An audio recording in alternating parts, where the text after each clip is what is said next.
Let's see, what has my unofficial delivery slave left for me? I think I'm sensing a pattern here. Well, I'll have to work. Hi, welcome to the SDP. I'm Kevin, the happy hipster. 僕はイチゴ、アニメの京都ホストだ。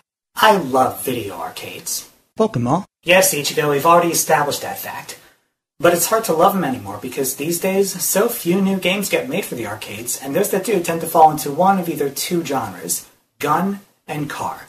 Now, I've covered the car genre in the last episode, so now for gun.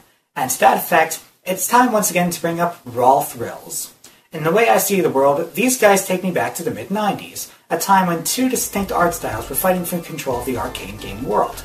3D-style polygons, championed by companies like Sega and Namco in games like Virtua Fighter, Virtua Cop, Tekken, and Time Crisis, and 2D digitized actor art pioneered by Midway in games like Mortal Kombat and Area 51. Now I gravitated towards the former, if only because at the time I was too young for the blood and gore coincidentally trumpeted by the other camp to appeal to me, but before long my preferences stuck. Nipponichi, Mother Falcons.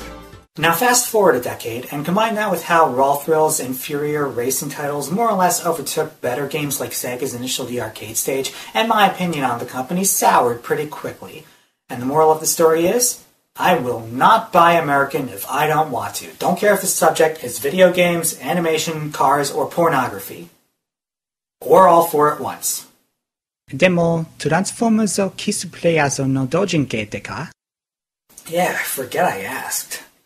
But I brought up Raw Thrills again not just to make that joke, but to review their other claim to fame. It's the light gun shooter, Target Terror, and it's the subject of today's review.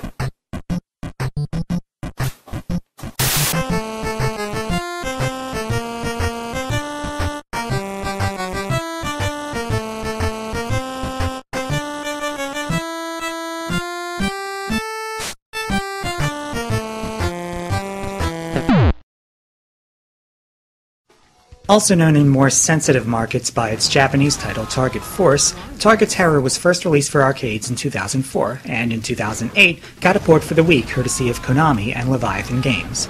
Like what the Fast and Furious games did for Cruisin' USA, this title serves as a spiritual successor to the nigh-identical Area 51 and Maximum Force by Atari, in that the graphics engine utilizes chroma-keyed footage of actors as characters, put on top of a pre-rendered CG background. I'll try to leave this aesthetic approach to personal taste, but it just doesn't work for me, even on a gameplay level. That's right, I'm going so far as to blame it for my difficulty in hitting targets correctly. And yet this low-tech approach still doesn't save the game from the occasional slowdown, if only on the Wii port. But given that these backgrounds are on the technical level of those lame FMVs from bad PS1 games, I was pleasantly surprised that there are breakable objects here and there, mostly in the form of windows and exploding barrels. Furthermore, the Wii version lets you adjust the level of graphic violence, with the lowest setting replacing the blood with green paint, the character's death animations getting cut off, and even the explosive fuel barrels get replaced with equally explosive paint barrels. Taking that with the rest of the game's presentation, it's almost as if the game is going for self-parody, and knowing what they did with the Fast and Furious, that wouldn't be out of the question, but that doesn't make it any less painful to sit through. So about the story, there is none. Technically, you just have to kill terrorists. They're out and about, and you have to exterminate them, like you would cockroaches or termites or North Koreans. But regarding the actors in the story, if I may be permitted to put on my critic hat for a moment, their acting sucks. I especially like, or is it hate, the blonde news anchor who kicks off each level. Not only does she have zero emotional investment in what she reports, but the news itself doesn't seem to reflect the action within the levels themselves. So they've hijacked a tanker ship with an intent to crash it into the Golden Gate Bridge, you say? You wouldn't make that connection just by playing the level. And who the heck are these titular terrorists anyway? What is their evil plan? What is their motivation? Whom are they affiliated with? Are they supposed to be from Al-Qaeda? They don't look Arabian. I mean, say what you want about representing Muslims in only a negative light, it would have given this game some form of context. Are we supposed to take it for granted that they're terrorists? Like, all you need to do is point at someone and say, "Hey, a terrorist!" And that alone is enough to motivate us to kill him? Well, it's not going to work for me because I demand context, ladies and gentlemen. As for the game itself, Target Terror's got many of your light gun design cliches. Shooting outside the screen reloads, shooting civilians takes away one life, yada yada. They can't even do that well. The enemies are arranged with little to no regard to logic or the flow of motion. This goes back to my discussion from the last episode. If you take the time to craft a fully 3D world, it's only natural that you know the ins and outs of the environment, and as such are able to place enemies at logical spots along the player's path. The target terror, on the other hand, actually, I don't know how this game was developed, but it feels as if the environment was rendered separately, and the guys who placed the enemies only had a two-dimensional movie to work with. It's not a good way to go about things. Plus, there's no indication as to when enemies will land a direct hit on you either. Virtua Cop does it, Time Crisis does it, well, except for the first game. But in Target Terror, no such luck. And woe betide you if someone hits you with a melee attack after leaving no time to react, which is an inevitability, trust me. Alternate weapons are available for you to pick up as well, but of these, only the machine gun, shotgun, and explosive weapons are what I'd call useful. The Shocker and Freezeway are, in practice, nothing more than pistols with slower firing rates, and the flamethrower's fire takes a little while to hit the target. Unfortunately, you don't always have a little while.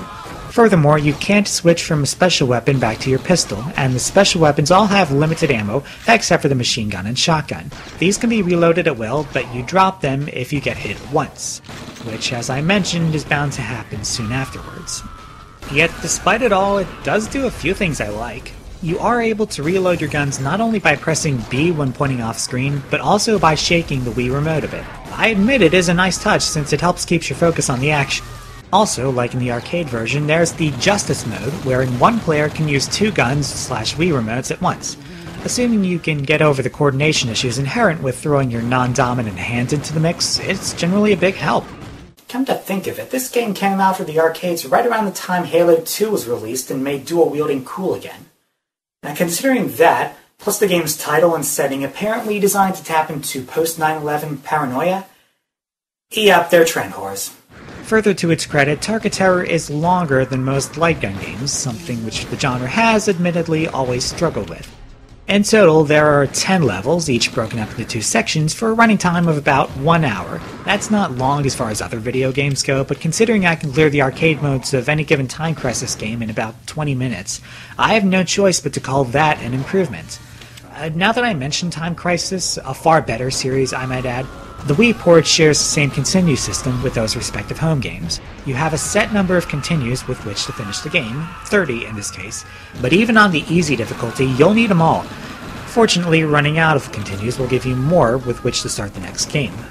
Added to the Wii version are bonus games which you can access by completing certain tasks in level, mainly of the destroying certain objects sort. Oddly, these mini-games start immediately after you clear the special objective rather than waiting for the end of the stage. I suppose that would dodge the problem of the game ending before the level end could be reached, but as it is, it still unsettlingly breaks the flow of the game. And the mini-games themselves heap on the cheese even more than the rest of the game, should that even be possible. There's one where you shoot terrorists as they try to push tied-up bikini girls into a vat of glowing green acid, and another where you take aim at terrorists in golf carts, an homage to another arcade mainstay, the Golden Tee Golf series. You get extra points from these mini-games, but that's it. In fact, they serve as a metaphor for the game as a whole. When you consider the presence of other, better shooters, Target Terror is just silly and pointless. And to further illustrate my point, I'm going to do something I don't normally do. Spoil the ending. After completing the first 9 levels, you unlock the final level, the hijacking. What happens here is, you sneak aboard an airplane, then make your way through the cargo hold, the passenger cabins, and finally the cockpit, wherein you are confronted by a terrorist holding the pilot in a headlock with one hand and a remote detonator with the other hand. But pause. This being the final action scene in the game, it makes sense that they'd want to ramp up the stakes some, so you have to shoot a specific target with only one shot. Miss this target, and it's back to the beginning of the level.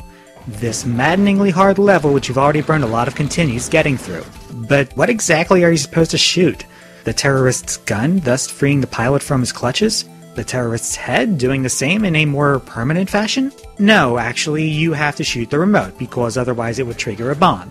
A bomb which was never seen nor even mentioned during our travels. And you'd think he'd be unable to trigger the bomb once he's, dead, but nope. Oh, and by the way, this scene was ripped straight from the ending of Time Crisis 3, the home version. So whatever, if you foil his plan like you're supposed to, the terrorist will rather pathetically surrender, only to be thrown out the window and into one of the plane's turbines. oh hi ending to die another day. So once again, the day is saved, thanks to you, assuming you're one of the poor sods who completed this game. You even get a message from the president, thank you for putting a stop to these anonymous terrorists. But, oh wait, what's this? Looks like a sequel hook. Not bloody likely. It's been 10 years so far, and I've not seen hide or hair of a Target Terror 2. And good thing, too. In the grand scheme of rail shooter games, Target Terror does little to distinguish itself apart from being astonishingly incompetent at what it does do. As with Cruisin' from my last episode, I suppose you could squeeze some entertainment out of the game if you enjoy it for its camp value, such as the, open quotes, acting, end quotes. But for me at least, it fails on that account due to the low production values. And the Wii port is even worse in how it runs and plays. Rail shooters have a ways to go in order to be all they can be, but this is not the right direction. Target Terror scores 35%, an F. Well, this last couple of games, plus the excessive success of Frozen, that's another story, have destroyed my faith in the American entertainment industry. So as a sign of protest, I'm moving my show to Canada. Ganbatte ne? My good man, I suggest you have a little more faith in me. Until then, this is Kevin, with Ichigo, and you are the Resistance.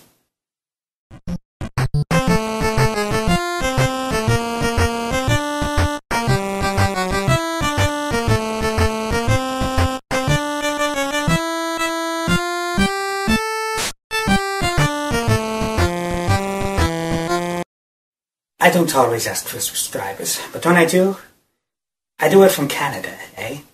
Stay thirsty, my friends.